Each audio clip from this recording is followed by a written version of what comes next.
तो भगवान ने इतने ब्याह किए क्यों, ये आप लोगों का प्रश्न है। हालांकि कर मैं रहा हूं, पर आप लोगों का प्रश्न है, अब मुझे उत्तर देना चाहिए इसका। क्योंकि क्या जरूरी थी इतने सारे ब्याह करने की? हमारी भारतीय संस्कृति में अत्यधिक ब्याह करने की श्रेष्ठता नहीं प्रदान की गई है, फिर भगवान ने ऐसा क्यों किया? अब देखो, इसका बड़ा रहस्य है। सबसे पहले तो ये समझ लें कि विवाह शब्द का अर्थ क्या होता है। विवाह का अर्थ होता है संयोग। परमात्मा ने जिनके साथ में ब्याह किया है वो हम लोगों के जैसे शादी नहीं हुई है, भगवान ने ब्याह किया है। ब्याह का अर्थ होता है संयोग।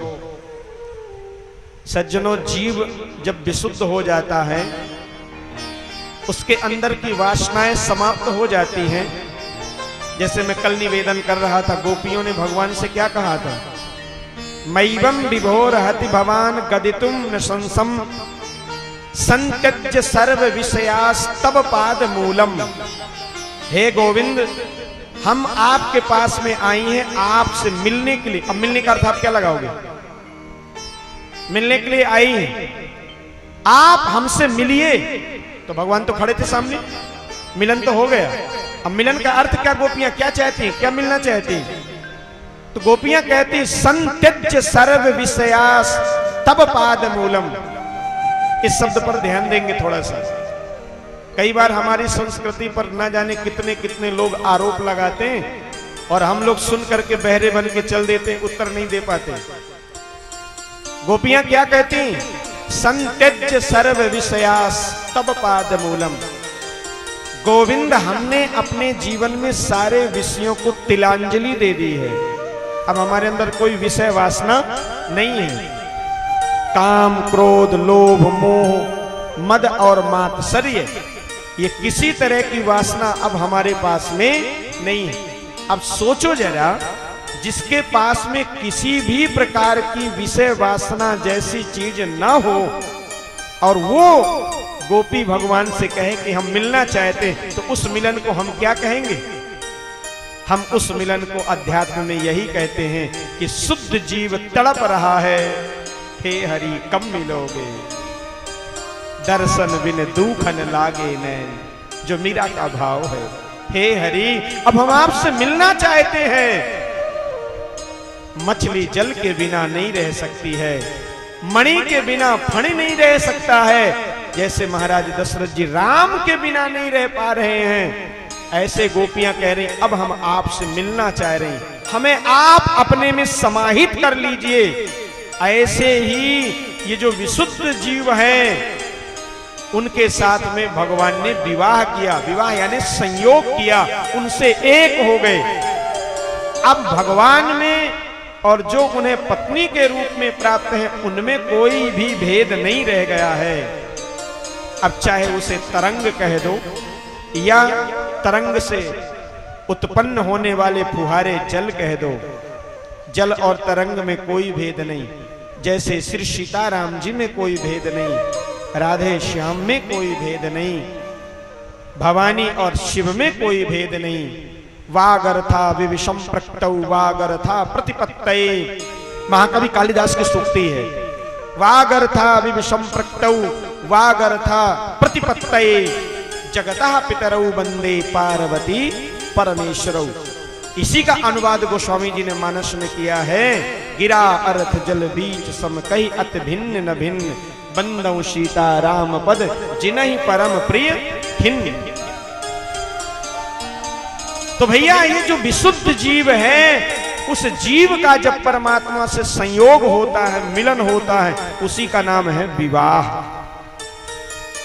ये विवाह हुआ है, संयोग हुआ है। दूसरा भाव देखो, वेद में 3 कांड हैं, ज्ञान कांड, उपासना कांड और कर्म कांड। ज्ञान कांड में 4000 मंत्र हैं, उपासना कांड में 16000 मंत्र हैं और कर्म कांड में 80,000 मंत्र हैं। भगवत प्राप्ति के लिए उपासना कांड की प्रमुखता दी गई है, कर्म कांड की प्रमुखता नहीं दी गई।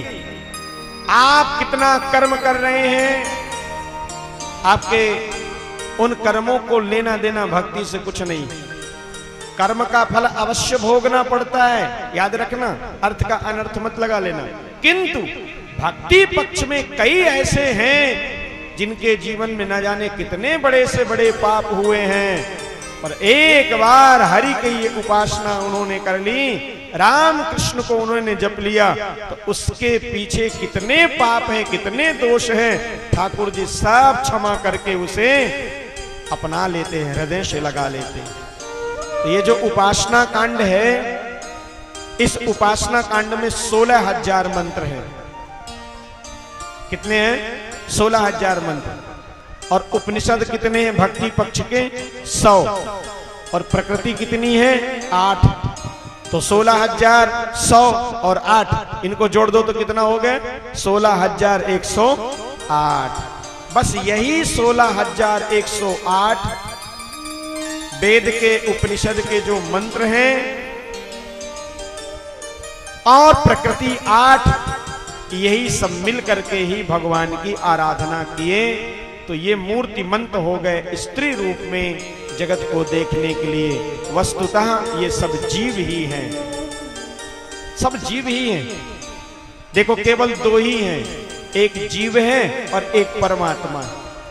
अब उस जीव को चाहे हम स्त्री कह दें चाहे पुरुष कह दें, शरीर को देखने के अनुसार वस्तुतः ना कोई स्त्री है ना कोई पुरुष है, कोई भी स्त्री नहीं है, कोई भी पुरुष नहीं है, सब जीव ही हैं।